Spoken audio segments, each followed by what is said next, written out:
Hello दोस्तों, तो again आप लोगों का यूनिक हिस्ट्री सेंटर में स्वागत है। तो जैसा कि हमारे 11th क्लास की जो माइक्रो इकोनॉमिक्स थी उसके टॉपिक चल रहे थे, तो और हमारा जो चैप्टर नंबर 7 था हम उसको पढ़ रहे थे। तो उसके लगभग हमने फर्स्ट पार्ट को कवर कर लिया था और उसमें मैंने आपके पूरे के पूरे जो फर्स्ट पार्ट में जो इंट्रो मतलब 7 पार्ट का जो इंट्रोडक्शन था उसमें मैंने पूरी की पूरी सारी चीज़ें बता रही थी। तो अगर आप में से ऐसा कोई फर्स्ट स्टूडेंट है जो हमारे चैनल में फर्स्ट टाइम विजिट कर रहा है, तो सबसे पहले करिए कि आप लोग चैनल को सब्सक्राइब कर लीजिए, वीडियो को लाइक कर दीजिए और अपने दोस्तों के बीच में भी शेयर कर दीजिए ताकि उन्हें भी पता चल जाए कि हाँ, इकोनॉमिक्स की वीडियो यहाँ पर आपको मिल रही है। तो आपको मैं बता दूं इस वीडियो को स्टार्ट करने से पहले कि हमने लास्ट के पार्ट में जो हमने पढ़ा क्या था। तो उसमें सबसे पहले तो मैंने आप लोगों को बताया था कि मीन्स ऑफ प्रोडक्शन क्या होते हैं, मतलब उत्पादन के कारक कौन कौन से होते हैं। तो वहाँ पर मैंने आपको फैक्टर बताया था और नॉन फैक्टर, जिसमें आपका क्या था कि लैंड, लेबर, कैपिटल और एंटरप्रेन्योर था। और फिर दूसरा हमने नॉन फैक्टर पे बात की थी। तो वहाँ पर आपने देखा था कि वहाँ पर हमने जैसे कि कच्चा माल हो गया, बिजली, पानी, श्रम वगैरह वो देखा था।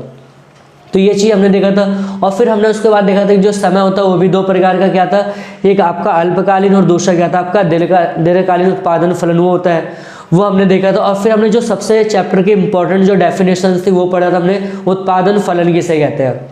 तो मैंने ऐसा कुछ आपको बताया था कि जो कारक और आगतों के बीच में जो फलनात्मक संबंध पाया जाता है उसे हम क्या कहते हैं, उत्पादन फलन। तो ये सारी की सारी चीज़ें मैंने फर्स्ट पार्ट में सारी की सारी ऑलरेडी मैं बता चुका हूँ।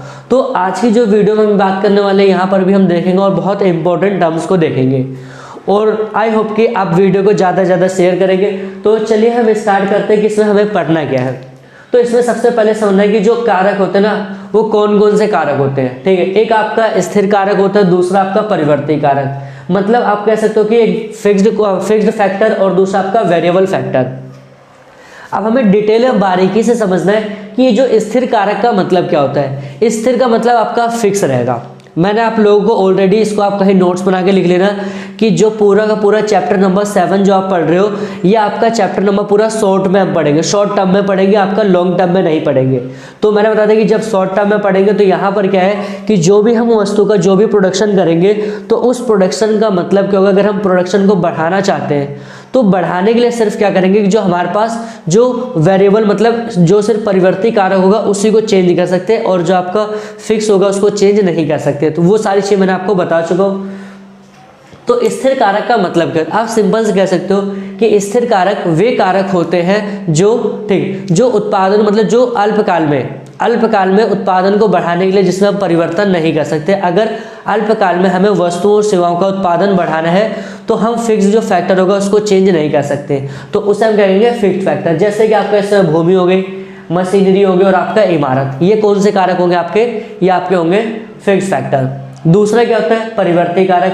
आप कह सकते हो कि परिवर्ती कारक वे कारक होते हैं जो अल्पकाल में परिवर्तित किए जा सकते हैं। मतलब आपको अगर प्रोडक्शन बढ़ाना है तो आपका उसको तो कांस्टेंट रखना पड़ेगा, लेकिन इसको आप क्या कर सकते हो, प्रोडक्शन को बढ़ाने के लिए आप वेरिएबल फैक्टर को आप चेंज कर सकते हो। इसमें क्या क्या चीज़ आती है, आपका लेबर हो गया, मजदूरों को बढ़ा सकते हो, सिंपल सी बात है। अब जैसे कि आप अगर एग्जांपल समझ लो कि मानते हैं कि एक मशीन है उस पर 2 मजदूर काम कर रहे थे। अगर आपको आपके मार्केट में आपके सामान की डिमांड ज़्यादा हो तो आप वहाँ पर क्या कर दो, 2 की जगह 4 उस पर काम करवा दो, लेकिन आप मशीन 2 नहीं ला सकते। क्यों?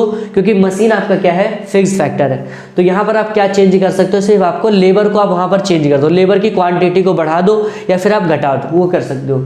दूसरा इसमें क्या होता है, कच्चा माल क्या होता है आपको पता है, रॉ मटेरियल होता है। और दूसरा क्या होता है, बिजली। तो ये सारे अगर आपको शॉर्ट टर्म में प्रोडक्शन को बढ़ाना है तो शॉर्ट टर्म में प्रोडक्शन को बढ़ाने के लिए आप लोग सिर्फ इसको चेंज नहीं करोगे, आप सिर्फ जो परिवर्ती कारक होता है आप उसको चेंज करके अपने प्रोडक्शन को इंक्रीज कर सकते हो, इनहेंस कर सकते हो। ये टॉपिक हमारा था स्थिर कारक और परिवर्ती कारक। तो अगला हम देखते हैं कि जो उत्पादन फलन वो कितने प्रकार के होते हैं, मतलब कि आपका जो प्रोडक्शन फंक्शन होता है उसके कितने टाइप्स होते हैं। उसके बेसिकली 3 टाइप्स होते हैं। पहला आपका टोटल प्रोडक्ट और आपका मार्जिनल प्रोडक्ट और दूसरा क्या आपका एवरेज प्रोडक्ट। अब होता है क्या है उत्पादन, अब समझना ध्यान से, कुल उत्पाद। कुल उत्पाद का मतलब क्या होता है कि एक उत्पाद है, कोई भी प्रोड्यूसर है उसके द्वारा जितना भी परिवर्ती कारक बता दिया मैंने, आपका जो वेरिएबल फैक्टर होता है, तो वेरिएबल फैक्टर द्वारा जितना भी उसने यूज़ किया उसके द्वारा जितना भी मतलब वेरिएबल जो फैक्टर होता है उसको चेंज करने के दौरान जितना भी उसका उत्पादन होगा 10, 20, 50, 100, तो वो क्या कहलाए आपका कुल उत्पाद। अब यहाँ पर कुल उत्पाद को निकालने का फॉर्मूला क्या होता है आप समझना ध्यान से, कि जो आपका टीपी निकलेगा कैसे, कि जो सिग्मा होगा वो किसका कर दीजिए एमपी, मतलब आपका एमपी जो निकलेगा उसका आप सिग्मा कर दो तो क्या आ जाएगा आपका टीपी। ये सारी चीजें हम जाके अच्छा सा जो हमारा नेक्स्ट जो वीडियो आएगा पार्ट नंबर जो 3rd होगा उसमें हम देखेंगे कि इसको हम कैसे कैसे कैलकुलेट करते हैं, और वहां पर एक हम बहुत जबरदस्त क्वेश्चन पे बात करेंगे जो कि पेपर में 100% चांस है कि 6 नंबर का क्वेश्चन हमेशा आता है। दूसरा क्या होता है हमारा मार्जिनल प्रोडक्ट, आप इसको कह सकते हो सीमांत उत्पाद। ये क्या होता है, देखो सीमांत उत्पाद का मतलब क्या है कि एक परिवर्ती कारक, मतलब एक परिवर्ती कारक में परिवर्तन करने से जो आपका कुल उत्पादन में वृद्धि होगी ना, वो क्या कहलाएगा आपका सीमांत उत्पाद। जैसे कि मान लेते हैं, अगर समझना ध्यान से, कि मान लेते हैं कि यहाँ पर 50 मजदूर थे, तो 50 मजदूर मिलके क्या होता था कि यहाँ पर 500 गुड्स बनाते थे। क्या कह रहा हूँ मैं, कि जो 50 मजदूर थे वो क्या करते थे कि 500 सामान यहाँ पर बनाते, 500 क्वांटिटी बनाते थे। हुआ क्या कि मान लेते यहाँ पर एक 51 एक और आ गया दूसरा व्यक्ति काम करने के लिए, अब वहाँ पर क्या हो गया कि 510 आइटमें बन रही। कितनी बन रही है, 510।